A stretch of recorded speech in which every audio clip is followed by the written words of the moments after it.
Senator Chuck Schumer gets a major win on the debt ceiling situation thanks to 11 Republicans. He then gives a fiery speech on the Senate floor, which offends all of them, and they now are vowing to never help him again. A junior representative, tired of waiting for Nancy Pelosi to get the stimulus bill done, says she now knows how to get the stimulus bill paid for. Bernie Sanders fights with 1,400 pharmaceutical lobbyists to lower medication prices and much more, all on today's video. Hello and welcome to today's October 8th Daily News Report, as well as ongoing stimulus package information video. If you're a subscribed member of my community, then welcome back. And if you're not, consider subscribing right now so I can keep you up to date on all of the drama and what's going on in Washington, D.C., this next stimulus package, the U.S. economy, money, investing, and much, much more. All right, this is your daily reminder to go sign up for the $10,000 cash giveaway that Casey and I are doing. It's available for everybody who follows me on YouTube. It only takes about 20 seconds, and you can enter each day to improve your odds. I'll make sure to leave a link below. By the way, I just want to say thank you guys so much for giving these videos a like. It helps me with the YouTube algorithm, and it's just me researching and doing all of these videos, so I really appreciate the support. All right, so last night, two big things happened in the Senate. First, a bipartisan bill with 11 Republicans helping Democrats passed in the Senate to temporarily raise the debt ceiling and avoid the shutdown of the federal government, checks going out to those in need, defaulting on our debt. All of that was voted and passed last night. Second, Senate Majority Leader Chuck Schumer gave a blistering speech about how Republicans are trying to destroy the country, how Republicans are trying to cripple the economy, and how Republicans are hurting the American people. Now, this came right after these 11 Republicans handed Democrats and President Biden a major win. The speech was not well received, and almost all 11 of the Republicans said this is the last time they stick their neck out for Chuck Schumer. Senator Joe Manchin was so embarrassed of the speech, he covered his face during the speech and eventually walked out during the middle of the speech. Now, Senator Thune and Senator Romney immediately approached Schumer, saying, "You made a very bad move tonight after we helped you." Now, this is a time when Schumer should have been gracious and not combative, according to Mitt Romney. So that is the juicy drama behind the bill that was just entered to avoid Social Security checks not going out, SSI, SSDI, veteran benefits, paying on bonds and treasury bills, real estate payments, and much, much more. All of those will continue because of this bill, but it didn't come without some drama and some backstabbing last night. So this is a really big deal, and it appears that both Democrats and Republicans were relieved, but at the same time felt that Senator Schumer was way out of line. Now, Schumer's main goals this week were to handle the debt ceiling situation and to force Nancy Pelosi to get the stimulus package in writing and on his desk. Nancy Pelosi, however, has not finished the stimulus package bill, nor placed it on Chuck Schumer's desk. However, a junior congresswoman is ready to take on Pelosi and says she has found a way to fund the entire stimulus package with ease. Representative Cory Bush says she found a way to pay for the entire stimulus package and much more. She is proposing that the $768 billion annual budget for the military and the Pentagon be cut in half. Cut it back to $384 billion. With the other $384 billion, Representative Bush, combined with taxing the wealthy and large companies, says that the United States could easily afford the American Families Plan, that they could change the nation and strengthen social safety net programs. Bush also explained that over $3 trillion in tax revenue is already used to cover the military and Pentagon budget, so it wouldn't be hard to redirect funds that we are already used to spending and redirect it to these social safety net programs and much more. Now, I'd like to hear from my community. Please let me know in the comments. Do you think it would be wise to cut the military budget in half to cover the Build Back Better plan or the American Families Plan or the stimulus package? They give it a different name every week, so I'm really not even sure what to call it anymore these days. But do you think it would be wise to cut the military budget in half? Please let me know in the comments. So AOC wants to cut the military budget by 10%, and Representative Cory Bush wants to cut it by 50%. So I'm curious, is this a smart move or a bad news? I really do want to hear from you. This is your country. This is your taxpayer money. I haven't forgotten that. I know Washington, D.C. has, but please let me know your thoughts in the comments. Now, personally, I think the government should quit sending money to foreign nations, especially the ones that hate us. And they should quit letting these contractors rip off the American taxpayer.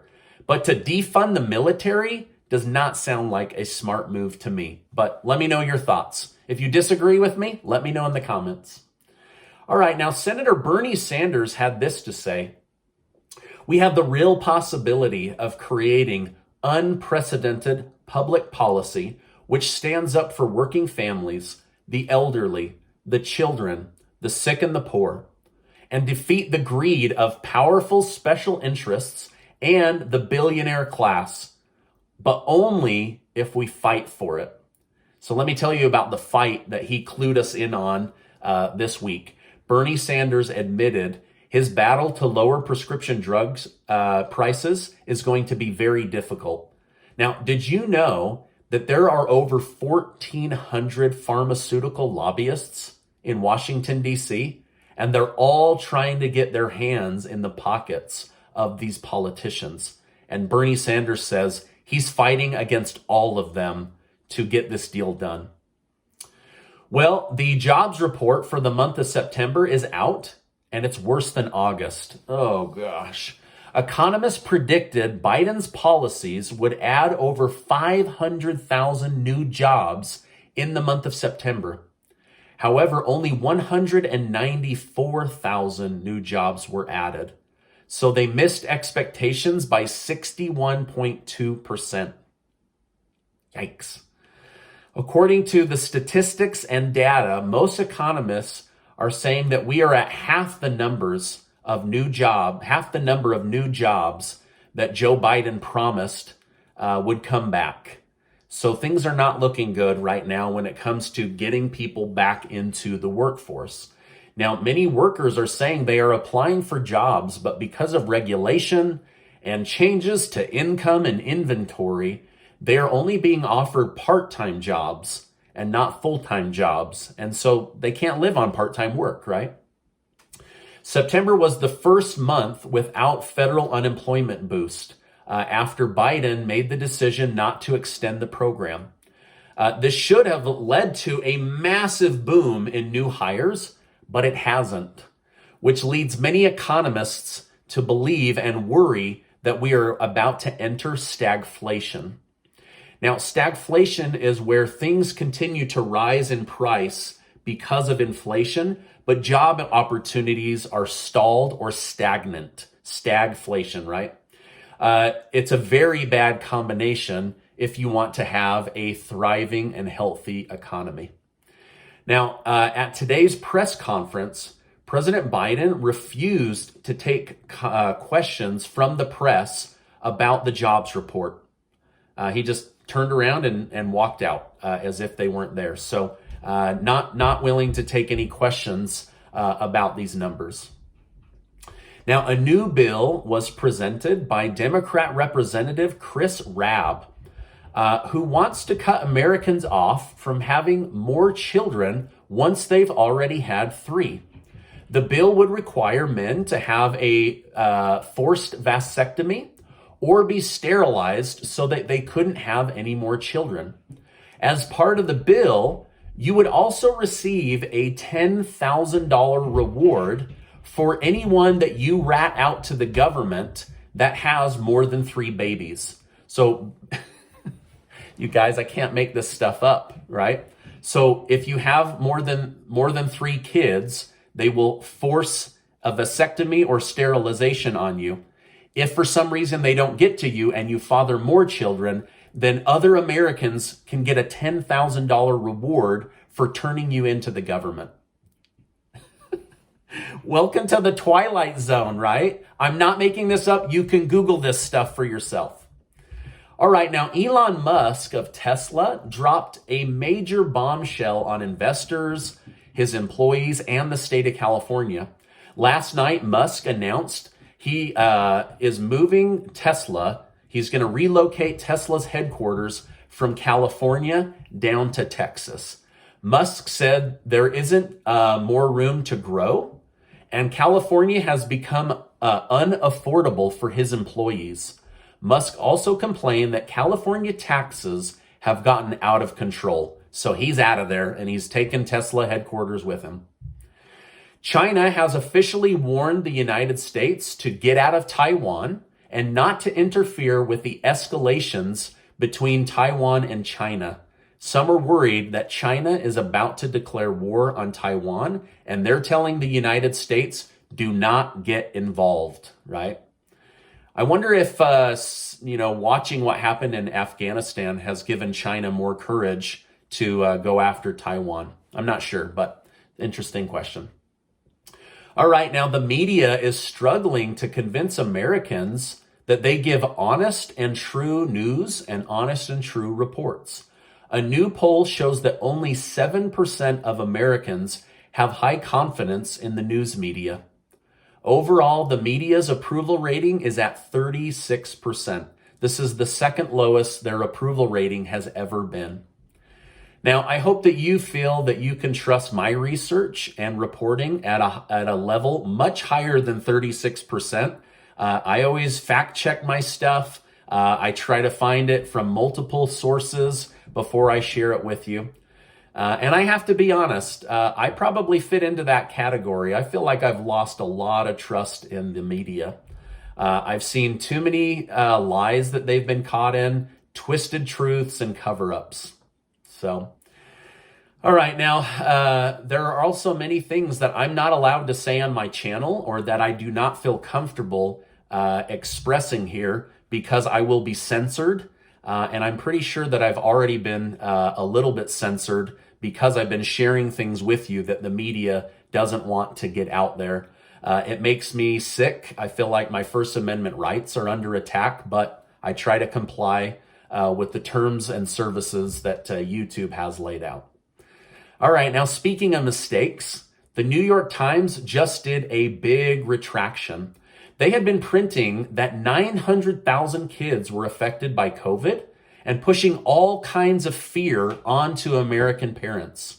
Then, late last night, they printed a retraction that it is actually only 63,000 kids, not over 900,000, and that was spread out over a 13-month period, not all in 1 month.